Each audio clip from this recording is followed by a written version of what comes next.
കേരളക്കരയെ ഒന്നടങ്കം ഞെട്ടിച്ച സംഭവം. മകൾ രഞ്ജിനിക്കുണ്ടായ ഇരട്ടക്കുട്ടികളുടെ ജനനം രജിസ്റ്റർ ചെയ്യുന്നതിനായി പഞ്ചായത്ത് ഓഫീസിലേക്ക് പോയ ശാന്തകുമാരി തിരികെ വീട്ടിലേക്ക് മടങ്ങിയെത്തി. വീട്ടിലെത്തിയപ്പോൾ വീടിന്റെ വാതിൽ ചാരിയിട്ടേ ഉണ്ടായിരുന്നുള്ളൂ. വാതിൽ തള്ളിത്തുറന്ന് അകത്തേക്ക് കയറിയ ശാന്തമ്മ നടുക്കുന്ന ഒരു കാഴ്ചയാണ് കണ്ടത്. അവരുടെ മകൾ രഞ്ജിനി രക്തത്തിൽ കുളിച്ച് തറയിൽ കിടക്കുന്നു. കഴുത്തിൽ നിന്നും രക്തം വാർന്നിറങ്ങുന്നുണ്ട്. ഉറക്കെ നിലവിളിച്ച് കരഞ്ഞുകൊണ്ട് ശാന്തമ്മ തന്റെ മകളെ എത്ര കുലുക്കി വിളിച്ചു നോക്കിയിട്ടും മകൾക്ക് അനക്കമൊന്നും ഉണ്ടായിരുന്നില്ല. പെട്ടെന്നായിരുന്നു സമീപത്തുണ്ടായിരുന്ന കട്ടിലിലേക്ക് ശാന്തമ്മയുടെ ശ്രദ്ധ പതിയുന്നത്. കട്ടിലിൽ കിടന്നുറങ്ങുന്ന കുഞ്ഞിന്റെ കഴുത്തിൽ നിന്നും രക്തം വാർന്നിറങ്ങുന്നുണ്ട്. പൊടുന്നനെയായിരുന്നു സമീപത്തുള്ള തൊട്ടിലിൽ നിന്നും രക്തം പുറത്തേക്കൊഴുകുന്നത് ശാന്തമ്മയുടെ ശ്രദ്ധയിൽപ്പെട്ടത്. തൊട്ടിലിൽ കിടക്കുന്ന കുഞ്ഞിന്റെ കഴുത്തിൽ നിന്നും രക്തം പുറത്തേക്കൊഴുകുന്നുണ്ട്. ആ രണ്ട് കുട്ടികൾക്കും അനക്കമില്ല. കഴുത്തറക്കപ്പെട്ട നിലയിൽ മകളും ഇരട്ടക്കുട്ടികളും കിടക്കുന്ന കാഴ്ചയാണ് ശാന്തമ്മ കണ്ടത്. ആ വീട്ടിൽ നിന്നുയർന്ന നിലവിളി ശബ്ദം കേട്ടുകൊണ്ട് നാട്ടുകാരൊക്കെ അവിടേക്ക് ഓടിയെത്തി. ഉടൻ തന്നെ വിവരം പോലീസ് സ്റ്റേഷനിൽ അറിയുകയും ഒരു സംഘം പോലീസുകാർ സംഭവസ്ഥലത്തേക്ക് എത്തുകയും ചെയ്തു. പോലീസ് നിർദ്ദേശം നൽകിയതിനെ തുടർന്ന് ഡോഗ് സ്ക്വാഡും ഫോറൻസിക് സംഘവും സംഭവസ്ഥലത്തേക്ക് എത്തി. വീടിനുള്ളിലൊക്കെ മണം പിടിച്ചു നോക്കിയ പോലീസ് നായ വീടിന് പുറത്തേക്കോടി റോഡ് വരെ എത്തി. അവിടെ നിന്നും അല്പദൂരം മുൻപോട്ട് പോയ ശേഷം അതിന്റെ ഓട്ടം അവസാനിപ്പിക്കുകയും ചെയ്തു.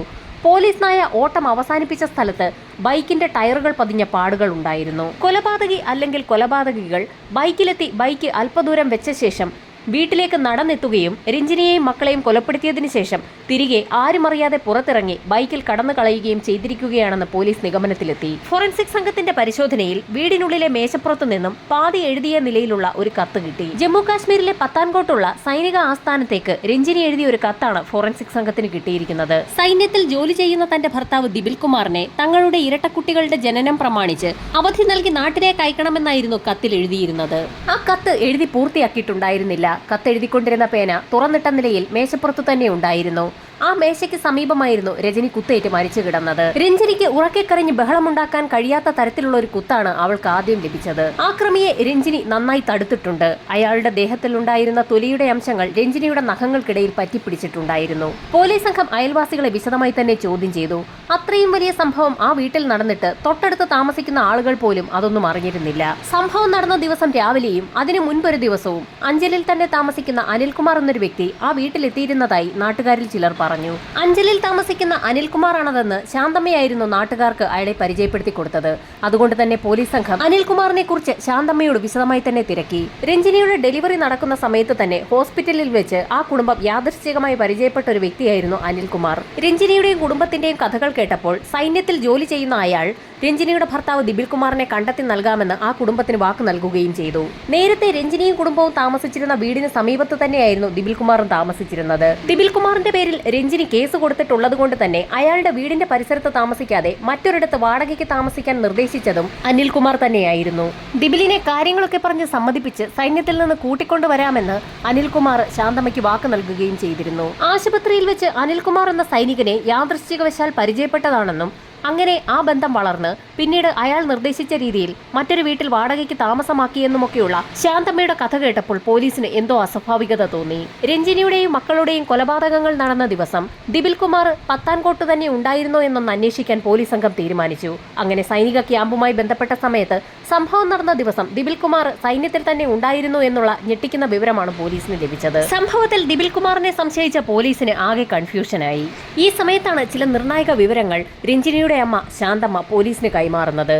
DNA പരിശോധനയുടെ റിപ്പോർട്ടുമായി ബന്ധപ്പെട്ട് വനിതാ കമ്മീഷനിൽ നിന്നും അനുകൂല ഉത്തരവ് ലഭിച്ച സാഹചര്യത്തിൽ അന്ന് വൈകുന്നേരവും വീട്ടിലേക്ക് സൈനികനായ അനിൽകുമാർ എന്ന വ്യക്തി വന്നിരുന്നു. DNA പരിശോധനയ്ക്കുള്ള അനുകൂല ഉത്തരവ് വന്നിട്ടുണ്ടെന്ന് ശാന്തമ്മ വളരെ സന്തോഷത്തോടു കൂടിയായിരുന്നു അനിൽകുമാറിനോട് അന്ന് പറഞ്ഞത്. അത് കേട്ട സമയത്ത് അയാൾ പൊട്ടിത്തെറിക്കുകയാണ് ചെയ്തത്. കാര്യങ്ങളൊക്കെ പറഞ്ഞു മനസ്സിലാക്കി ദിപിൽ കുമാറുമായി മകളുടെ ജീവിതം നല്ല രീതിയിലാക്കി തരാമെന്ന് അയാൾ വാക്ക് തന്നിരിക്കുന്ന സമയമായതുകൊണ്ട് തന്നെ ഇത്തരത്തിലൊരു DNA പരിശോധനയ്ക്ക് നിന്ന് തരണമെന്ന് പറഞ്ഞാൽ ദിപിൽ കുമാർ മകളെ കളഞ്ഞിട്ട് പോകുമെന്നായിരുന്നു അന്ന് അനിൽകുമാർ പറഞ്ഞത്. അതുമാത്രവുമല്ല, ശാന്തമ്മ തനിക്കുള്ള മറ്റൊരു സംശയം കൂടി പോലീസിനെ അറിയിച്ചു. DNA പരിശോധന നടത്തണമെന്ന് ആവശ്യപ്പെട്ടുകൊണ്ടുള്ള വനിതാ കമ്മീഷന്റെ ഉത്തരവ് വന്നതിനെക്കുറിച്ച് അനിൽകുമാറിനോട് പറഞ്ഞ ദിവസം വൈകുന്നേരം ശാന്തമ്മയെ ഒരു ബുള്ളറ്റ് ഇടിച്ചു തെറിപ്പിക്കാൻ ശ്രമിച്ചിരുന്നു. അപ്രതീക്ഷിതമായി ബുള്ളറ്റ് ഇടിക്കാൻ വന്ന സമയത്ത് ശാന്തമ്മ അതിവേഗത്തിൽ ഒരു സൈഡിലേക്ക് മാറുകയായിരുന്നു. ഇടിക്കാൻ വന്ന വ്യക്തിയുടെ പുറംഭാഗം മാത്രമായിരുന്നു ശാന്തമ്മ കണ്ടത്. അത് അനിൽകുമാറിനോട് സാമ്യമുള്ള ആരോ ആയിരുന്നു എന്ന് ശാന്തമ്മയ്ക്ക് ഇപ്പോൾ സംശയം തോന്നുന്നുണ്ടെന്ന് അവർ പോലീസിന് മൊഴി നൽകി. തികച്ചും അപരിചിതനായ ഒരു വ്യക്തി തിരുവനന്തപുരത്തെ ഗർഭിണികളുടെയും കുട്ടികളുടെയും ഒക്കെ ആശുപത്രിയായ ശ്രീ അവിട്ടം തിരുനാൾ ആശുപത്രിയിൽ വെച്ച് രഞ്ജിനിയോട് കുടുംബത്തോടും പരിചയമുണ്ടാക്കിയതൊക്കെ പോലീസിൽ ഒരു സംശയത്തിനിടയാക്കി.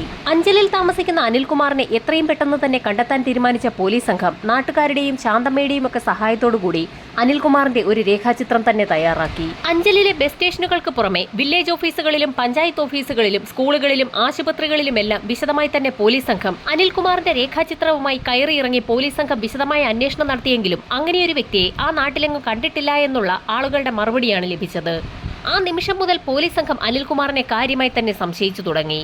സമീപ ജില്ലകളിലുള്ള സ്റ്റേഷനുകളിലേക്കും അനിൽകുമാറിന്റെ ചിത്രം പോലീസ് സംഘം അയച്ചു കൊടുത്തു. ഇതോടൊപ്പം തന്നെ അയാളുടെ രേഖാചിത്രം പത്രത്തിലും അടിച്ചു വന്നു. അതിന് കാര്യമായ ഫലമുണ്ടായെന്ന് തന്നെ പറയാം. തിരുവനന്തപുരം തമ്പാനൂരുള്ള ATMലെ CCTV വിഷ്വലുകൾ പരിശോധിക്കുന്ന ടെക്നീഷ്യൻസിന്റെ കണ്ണിൽ ആ ചിത്രം പെട്ടു. ഉടൻ തന്നെ ആ വിവരം തിരുവനന്തപുരം പോലീസ് സ്റ്റേഷനിൽ അവർ വിളിച്ചറിയിച്ചു. അഞ്ചലിലുള്ള പോലീസ് സംഘം അന്വേഷിക്കുന്ന അനിൽകുമാർ എന്ന വ്യക്തി തിരുവനന്തപുരം തമ്പാനൂരുള്ള ഒരു ATMൽ വന്നുപോയതിന്റെ സൂചനകളാണ് ഇപ്പോൾ ലഭിച്ചിരിക്കുന്നത്. ATM കേന്ദ്രീകരിച്ച് ബാങ്കുമായി പോലീസ് സംഘം വിശദമായി തന്നെ അന്വേഷണം നടത്തി. അന്വേഷണത്തിൽ ഞെട്ടിക്കുന്ന ചില വിവരങ്ങളാണ് പോലീസിന് ലഭിച്ചത്. അനിൽകുമാർ ATMൽ കയറി പണം പിൻവലിച്ചിരിക്കുന്നത് സാക്ഷാൽ ദിബിൽ കുമാറിന്റെ അക്കൗണ്ടിൽ നിന്നാണ്. ദിബിലും അനിൽകുമാറും തമ്മിൽ ബന്ധമുണ്ടെന്ന് പോലീസ് സംഘം മനസ്സിലാക്കിയ ആ നിമിഷം തന്നെ ബാങ്ക് അക്കൗണ്ട് കേന്ദ്രീകരിച്ചുള്ള അന്വേഷണവും ആരംഭിച്ചു. വീണ്ടും ആ അക്കൗണ്ടിൽ നിന്ന് പണം പിൻവലിച്ചിരിക്കുകയാണ്. ഇത്തവണ പണം പിൻവലിച്ചിരിക്കുന്നത് കണ്ണൂരിൽ നിന്നാണ്. കണ്ണൂരിൽ ATM കേന്ദ്രീകരിച്ച് നടത്തിയ അന്വേഷണത്തിൽ അവിടെ നിന്നും പണം പിൻവലിച്ചിരിക്കുന്നത് അനിൽകുമാർ തന്നെയെന്ന് കണ്ടെത്തി. പോലീസ് സംഘം ഉടൻ തന്നെ അഞ്ചലിലുള്ള ദിബിൽ കുമാറിന്റെ വീട്ടിലെത്തി. ആ സമയത്ത് അയാളുടെ വീട്ടിൽ അച്ഛനും അമ്മയും സഹോദരനും ഉണ്ടായിരുന്നു. വീട്ടുകാരെ ചോദ്യം ചെയ്തതിൽ നിന്നും ഈ അടുത്ത കാലത്തെങ്ങും ദിബിൽ കുമാർ നാട്ടിലേക്ക് വന്നിട്ടേ ഇല്ല എന്നുള്ള മറുപടിയായിരുന്നു പോലീസിന് ലഭിച്ചത്. ഇതേ സമയം തന്നെ വളരെ വിലപ്പെട്ട ഒരു ഇൻഫർമേഷൻ സൈന്യത്തിൽ നിന്നും പോലീസിന് ലഭിച്ചു. നാട്ടിൽ പോവുകയാണെന്ന് പറഞ്ഞുകൊണ്ട് പത്താൻകോട്ട് നിന്നും ദിബിൽ കുമാർ കുറെ നാളുകൾക്ക് മുൻപ് അവധിയെടുത്തിരുന്നു. എന്നാൽ ദിബിൽ കുമാർ നാട്ടിലെത്തിയിട്ടില്ല എന്ന് അയാളുടെ അച്ഛനും അമ്മയും മൊഴി നൽകിയിരിക്കുകയുമാണ്. വീട്ടുകാർ പറയുന്നതിൽ എന്തോ ചില പൊരുത്തക്കേടുണ്ടെന്ന് തോന്നിയ പോലീസ് സംഘം വീണ്ടും ആ വീട്ടുകാരെയും ശാന്തമ്മയും ഒക്കെ ചോദ്യം ചെയ്തു. ചോദ്യം ചെയ്തതിൽ നിന്നും ചില കാര്യങ്ങൾ കൂടി പോലീസിന് മനസ്സിലായി. ദിബിൽ കുമാറിന്റെ അച്ഛനും അമ്മയും സഹോദരനും രഞ്ജിനി പ്രസവിച്ച സമയത്ത് കുട്ടികളെ കാണാൻ ആശുപത്രിയിലെത്തിയിരുന്നു. കുട്ടികളെ കണ്ട സമയത്ത് ദിബിൽ കുമാറിന്റെ പിതാവ് രഞ്ജിനിയോട് പറഞ്ഞത് കുട്ടികളെ തന്റെ മകൻ ഏറ്റെടുക്കുന്നില്ല എങ്കിൽ തങ്ങൾ ഏറ്റെടുത്തു കൊള്ളാമെന്നായിരുന്നു. എന്നാൽ ഇതേ സമയം ദിബിലിന്റെ അമ്മയും സഹോദരനും ശാന്തമ്മയോട് പറഞ്ഞത് മറ്റൊരു രീതിയിലായിരുന്നു. ആ കുട്ടികളെ കണ്ടിട്ട് തങ്ങളുടെ മകൻ ദിബിലിന്റെ യാതൊരു ഛായയുമില്ല എന്നും തങ്ങളുടെ മകൾ മറ്റാർക്കോ ജനിച്ച കുട്ടികളെ തങ്ങളുടെ സൈനികനായ മകന്റെ തലയിൽ കെട്ടിവെക്കാൻ ശ്രമിക്കുകയാണെന്നുമായിരുന്നു ദിബിലിന്റെ അമ്മ അന്ന് ശാന്തമ്മയോട് സംസാരിച്ചത്. ഇക്കാര്യങ്ങളൊക്കെ വിശദമായി തന്നെ പോലീസ് സംഘം ശാന്തമ്മയുടെ മൊഴിയുടെ അടിസ്ഥാനത്തിൽ രേഖപ്പെടുത്തുകയും ചെയ്തു. തുടർന്ന് പത്താൻകോട്ടുള്ള സൈനിക കേന്ദ്രത്തിലേക്ക് ദിബിൽ കുമാറിനെ എത്രയും വേഗം നാട്ടിലേക്ക് അയക്കണമെന്നാവശ്യപ്പെട്ടുകൊണ്ട് പോലീസ് സംഘം റിക്വസ്റ്റ് അയച്ചു. പോലീസിന്റെ റിക്വസ്റ്റ് കിട്ടിയതും പത്താൻകോട്ട് നിന്നും ഒരു സൈനികനൊപ്പം ദിബിലിനെ നാട്ടിലേക്ക് അയച്ചു. സൈനികനൊപ്പം പത്താൻകോട്ട് നിന്നും നാട്ടിലേക്ക് വന്ന ദിബിലിനെ ദില്ലിയിൽ വെച്ച് മിസ്സാവുകയും ചെയ്തു. ആ സൈനികൻ ആ പ്രദേശമൊക്കെ അരിച്ചു പറക്കിയെങ്കിലും ദിബിലിനെ കണ്ടുകിട്ടിയില്ല. ദിബിലിനൊപ്പം വന്ന സൈനികൻ ഉടൻ തന്നെ ആ വിവരം പത്താൻകോട്ട് അറിയിക്കുകയും സൈന്യം ഉടൻ തന്നെ ദിബിലിനെ കണ്ടെത്താൻ ഒരു അന്വേഷണം നടത്തുകയും ചെയ്തു. ഇതേ സമയം തന്നെ സൈനികൻ എന്ന് പറഞ്ഞ് പരിചയപ്പെടുത്തിയ അനിൽകുമാറിന്റെ ഫോട്ടോയും അയാളെക്കുറിച്ച് വിശദമായി അറിയുന്നതിനായി പോലീസ് സംഘം സൈന്യത്തിലേക്ക് അയച്ചിരുന്നു. അതിനും ഫലമുണ്ടായി. അനിൽകുമാർ എന്ന വ്യക്തിയുടെ യഥാർത്ഥ പേര് രാജേഷ് എന്നാണ്. അയാളുടെ സ്ഥലം കണ്ണൂരാണ്. കണ്ണൂരുകാരനായ രാജേഷാണ് യഥാർത്ഥത്തിൽ അഞ്ചലിലുള്ള അനിൽകുമാർ എന്ന് പറഞ്ഞ് ശാന്തമ്മയെയും കുടുംബത്തെയും ഇത്രയും കാലം പറഞ്ഞു പറ്റിച്ചുകൊണ്ടിരുന്നത്.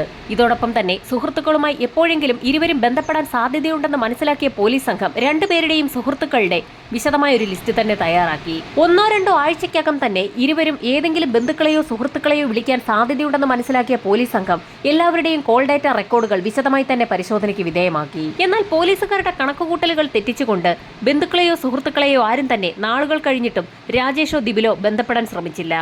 പോലീസ് അന്വേഷിക്കുന്നതിന് സമാന്തരമായ രീതിയിൽ തന്നെ സൈനികരായ രാജേഷിനെയും ദിബിലിനെയും മിസ്സായതിനെ തുടർന്ന് സൈന്യത്തിലും അന്വേഷണം ഊർജിതമാക്കി. പോലീസ് സംഘം ഇരുട്ടിൽ തപ്പുകയാണെന്നും അന്വേഷണം ഊർജിതമല്ല എന്നും കാണിച്ച് നാട്ടുകാർ ആക്ഷൻ കൗൺസിൽ രൂപീകരിക്കുകയും അഞ്ചലിൽ പ്രതിഷേധങ്ങൾ ഉണ്ടാവുകയും ചെയ്തു. ലോക്കൽ പോലീസിന്റെ അന്വേഷണം ഊർജിതമല്ല എന്ന് കാണിച്ചുകൊണ്ട് കേസന്വേഷണം ക്രൈംബ്രാഞ്ചിലേക്ക് മാറി.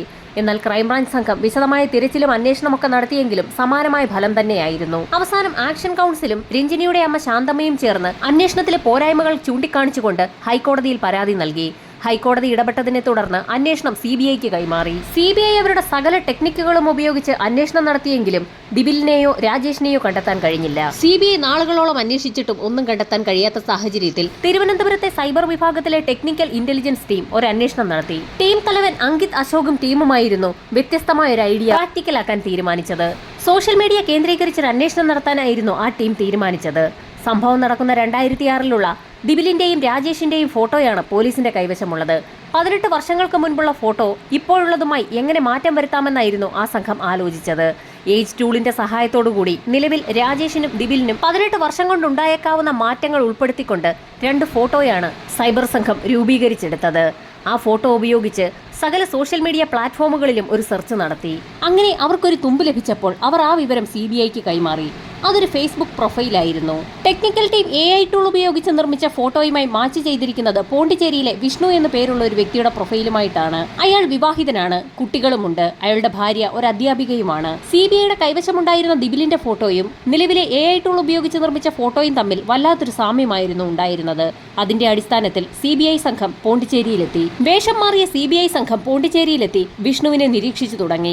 കാർപ്പന്ററായ വിഷ്ണു ഇന്റീരിയർ വർക്ക് ചെയ്യുന്നുണ്ട്. പോണ്ടിച്ചേരിയിലെ വിഷ്ണുവിന്റെ സ്ഥാപനത്തിൽ അയാൾക്കൊരു പാർട്ട്ണർ കൂടിയുണ്ട്. അയാളും ഒരു അധ്യാപികയാണ് വിവാഹം കഴിച്ചിരിക്കുന്നത്. സംശയം തോന്നിയ CBI സംഘം രണ്ടുപേരെയും കസ്റ്റഡിയിലെടുത്ത് നേരെ ചെന്നൈയിലുള്ള CBI യൂണിറ്റിലേക്ക് കൊണ്ടുവന്നു. CBI എത്ര ചോദ്യം ചെയ്തിട്ടും അവർ പറഞ്ഞ കഥയിൽ തന്നെ ഉറച്ചു നിന്നു. ഒരു തരത്തിലും അവർ കുറ്റം സമ്മതിക്കുകയില്ല എന്ന് മനസ്സിലാക്കിയ CBIയിലെ ഒരു ഉദ്യോഗസ്ഥൻ നിർണായകമായ ഒരു കാര്യം പറഞ്ഞു. അഞ്ചലിൽ കൊല്ലപ്പെട്ട രഞ്ജിനിയുടെ നഖങ്ങൾക്കിടയിൽ നിന്നും മനുഷ്യ ശരീരത്തിലെ തൊലിയുടെ അംശങ്ങൾ കണ്ടെത്തിയിരുന്നു. അതിന്റെ DNA പരിശോധന നടത്തിയ സമയത്ത് വിഷ്ണുവിനൊപ്പം ഇരിക്കുന്ന സുഹൃത്തിന്റെ DNAയുമായി അത് മാച്ച് ചെയ്തിട്ടുണ്ട്. ഇത്രയും കേട്ടതും വിഷ്ണുവിന്റെ മുഖമാകെ വിളറി വെളുത്തു. താൻ പിടിക്കപ്പെട്ടു എന്ന് മനസ്സിലായ വിഷ്ണു പല കാര്യങ്ങളും പറഞ്ഞു തുടങ്ങി. വിഷ്ണുവിന്റെ യഥാർത്ഥ പേര് ദിബിൽ കുമാർ എന്നാണ്. പിന്നീട് നടന്ന സംഭവങ്ങൾ ഓരോന്നും ദിബിൽ വ്യക്തമാക്കി. സൈന്യത്തിൽ ജോലി ചെയ്തിരുന്ന അഞ്ചൽ സ്വദേശിയായ ദിബിനും രഞ്ജിനിയും തമ്മിൽ അടുപ്പത്തിലായിരുന്നു. എന്നാൽ രഞ്ജിനി ഗർഭിണിയായി 6 മാസങ്ങൾക്ക് ശേഷമാണ് ആ വിവരം അവൾ അറിയുന്നത്. അക്കാര്യം സൈന്യത്തിലുണ്ടായിരുന്ന ദിബിലിനെ എഴുതി അറിയിച്ചെങ്കിൽ പോലും അവനത് വിശ്വസിക്കാൻ കഴിഞ്ഞില്ല. രഞ്ജിനിയുടെ അമ്മ ശാന്തമ്മയും മകൾ ഗർഭിണിയാണെന്ന് 6 മാസമായപ്പോഴാണ് അറിയുന്നത്. അങ്ങനെ അവർ ദിബിലിനെ നാട്ടിലേക്ക് വിളിച്ചു വരുത്തുകയും വിവാഹം ഉടനടി നടത്തണമെന്ന് ആവശ്യപ്പെടുകയും ചെയ്തെങ്കിലും താൻ ഇപ്പോൾ അങ്ങനെയൊരു വിവാഹത്തിന് പറ്റിയ അവസ്ഥയിലല്ല എന്ന് ദിബിൽ ആ കുടുംബത്തെ അറിയിച്ചു. തുടർന്നാണ് കേസാവുകയും ആ കേസ് പിന്നീട് വനിതാ കമ്മീഷനിലെത്തുകയും ചെയ്തത്. വനിതാ കമ്മീഷൻ വിളിപ്പിച്ച സമയത്ത് തനിക്ക് രഞ്ജിനിയുമായി യാതൊരു ബന്ധവുമില്ല എന്ന് ദിബിൽ പറഞ്ഞിരുന്നു. രഞ്ജിനിയുമായി തനിക്കുണ്ടായിരുന്ന ബന്ധം അയാൾ മനസ്സിൽ ഒളിപ്പിച്ചു വെച്ചു. അങ്ങനെയായിരുന്നു പ്രസവശേഷം DNA പരിശോധന നടത്താനുള്ള ഉത്തരവ് വനിതാ കമ്മീഷൻ നൽകിയത്. ഇതേ തുടർന്ന് ദിബിൽ തന്റെ സുഹൃത്തായ രാജേഷിനോട് വിവരങ്ങൾ പറയുകയും രഞ്ജിനിയെ എത്രയും വേഗം ഒഴിവാക്കണമെന്ന് രാജേഷ് ദിബിലിന് ഉപദേശിക്കുകയും ചെയ്തു. വിശദമായൊരു പ്ലാൻ തന്നെയാണ് രാജേഷ് തയ്യാറാക്കിയത്. പ്ലാനിന്റെ അടിസ്ഥാനത്തിൽ തിരുവനന്തപുരം ആശുപത്രിയിലെത്തുകയും രഞ്ജിനിയുടെ കുടുംബമായി മനഃപൂർവ്വം ഒരു അടുപ്പമുണ്ടാക്കുകയും ആ കുടുംബത്തെ രാജേഷിന്റെ നിർദ്ദേശപ്രകാരം തന്നെ മാറ്റി മറ്റൊരു സ്ഥലത്തേക്ക് വാടകയ്ക്ക് താമസിപ്പിക്കുകയും ചെയ്തു. അങ്ങനെ രാജേഷ് തന്നെയായിരുന്നു ശാന്തമ്മ വീട്ടിലില്ലാതിരുന്ന ഒരു സമയത്ത് രഞ്ജിനിയുടെ വീട്ടിലെത്തുകയും രഞ്ജിനിയെയും മക്കളെയും അവസാനിപ്പിക്കുകയും ചെയ്തത്. കൊലപാതകം നടക്കുന്നതിന് മുൻപ് സൈന്യത്തിൽ നിന്ന് ലീവ് എടുത്ത ദിബിൻ നാട്ടിലെത്തിയിരുന്നു. എന്നാൽ സംഭവം നടന്ന ദിവസത്തിന് തൊട്ടു മുൻപ് തന്നെ അയാൾ തിരിച്ച് പത്താൻകോട്ടേക്ക് പോവുകയും ചെയ്തു. അതുകൊണ്ട് തന്നെ പോലീസ് അന്വേഷണം നടത്തിയ സമയത്ത് രഞ്ജിനിയുടെ മരണം നടന്ന ദിവസം ദിബിൽ കുമാർ പത്താൻകോട്ട് ഉണ്ടെന്നുള്ള തെളിവ് പോലീസിന് ലഭിച്ചു. എല്ലാ കാര്യങ്ങളും പ്ലാൻ ചെയ്ത ശേഷം ദിബിൽ കുമാർ തന്റെ ATM കാർഡ് രാജേഷിന് കൈമാറി. അങ്ങനെയായിരുന്നു തിരുവനന്തപുരത്ത് നിന്നും കണ്ണൂരിൽ നിന്നുമൊക്കെ ദിബിലിന്റെ ATM കാർഡ് ഉപയോഗിച്ച് രാജേഷ് പണം പിൻവലിച്ചത്. കണ്ണൂരിൽ നിന്നും സൈന്യത്തിലെത്തിയ രാജേഷ് അവിടെ നിന്നും ഒരു ലോങ് ലീവ് ചോദിച്ചു വാങ്ങുകയായിരുന്നു. അങ്ങനെ അയാൾ നാട്ടിലെത്തി നാട്ടിൽ നിന്ന് മുങ്ങി. പോലീസിന്റെ നിർദ്ദേശപ്രകാരം ദിബിൽ കുമാറിനെ സൈന്യത്തിൽ നിന്നും ഒരു സൈനിക ഉദ്യോഗസ്ഥനൊപ്പമായിരുന്നു നാട്ടിലേക്ക് അയച്ചത്. ആ യാത്രയിലായിരുന്നു ഡൽഹിയിൽ വെച്ച് ദിബിൽ കുമാറിനെ കാണാതെയായത്. ഡൽഹിയിൽ നിന്നും ഇൻഡോറിലെത്തിയ ദിബിൽ കുമാറിനെയും കാത്ത് രാജേഷ് ഉണ്ടായിരുന്നു. അങ്ങനെ ഇരുവരും ചേർന്ന് അവിടെ നിന്നും ഒരു യാത്ര ആരംഭിച്ചു. ഇന്ത്യയിലൊട്ടാകെ അലഞ്ഞു തിരിഞ്ഞ ആ ഇരുവർ സംഘം പിന്നീട് പോണ്ടിച്ചേരിയിലെത്തുകയായിരുന്നു. ഇന്റീരിയർ ഡെക്കറേഷൻ നേരത്തെ തന്നെ ദിബിൽ കുമാർ പഠിച്ചിട്ടുള്ളതുകൊണ്ട് അയാൾ പോണ്ടിച്ചേരിയിൽ ഒരു കട തുടങ്ങുകയും കൂട്ടുകാരനെ ഒപ്പം കൂട്ടുകയും ചെയ്തു. അതിവേഗം തന്നെ അവരുടെ ബിസിനസ് പടർന്നു പന്തലിച്ചു. വീടുമായും പഴയ സുഹൃത്തുക്കളുമായും സൈന്യവുമായുമുള്ള എല്ലാ ബന്ധവും ഇരുവരും ഉപേക്ഷിച്ചിരുന്നു. രൂപത്തിലും ഭാവത്തിലും മാറ്റം വരുത്തിയ ഇരുവരും പുതിയ അഡ്രസ് ഉണ്ടാക്കുകയും പുതിയ ആധാർ കാർഡ് എടുക്കുകയും ചെയ്തു. അത് മാത്രവുമല്ല, പോണ്ടിച്ചേരിയിൽ അധ്യാപകരായി ജോലി ചെയ്തിരുന്ന 2 യുവതികളെ കണ്ടെത്തി വിവാഹം കഴിക്കുകയും ചെയ്തു. മക്കളും കുടുംബവും ഒക്കെയായി സുഖമായി ജീവിക്കുന്നതിനിടയിലായിരുന്നു 18 വർഷങ്ങൾക്കിപ്പുറം ഒരിക്കലും പോലീസിന്റെ കയ്യിൽ പെടുകയില്ല എന്ന് കരുതിയിരുന്ന ദിബിൽ കുമാറും രാജേഷും തിരുവനന്തപുരത്തെ ടെക്നീഷ്യൻസിന്റെ AI ടൂൾ ഉപയോഗിച്ചുള്ള ഫോട്ടോസിന്റെ അടിസ്ഥാനത്തിൽ പിടിയിലായത്. കേസിന്റെ വിചാരണ ഇപ്പോൾ കോടതിയിൽ ആരംഭിക്കാൻ പോവുകയാണ്. പ്രതികൾക്ക് തക്കതായ ശിക്ഷ ലഭിക്കുമോ എന്നുള്ള കാര്യം വരും ദിവസങ്ങളിൽ തന്നെ അറിയാം.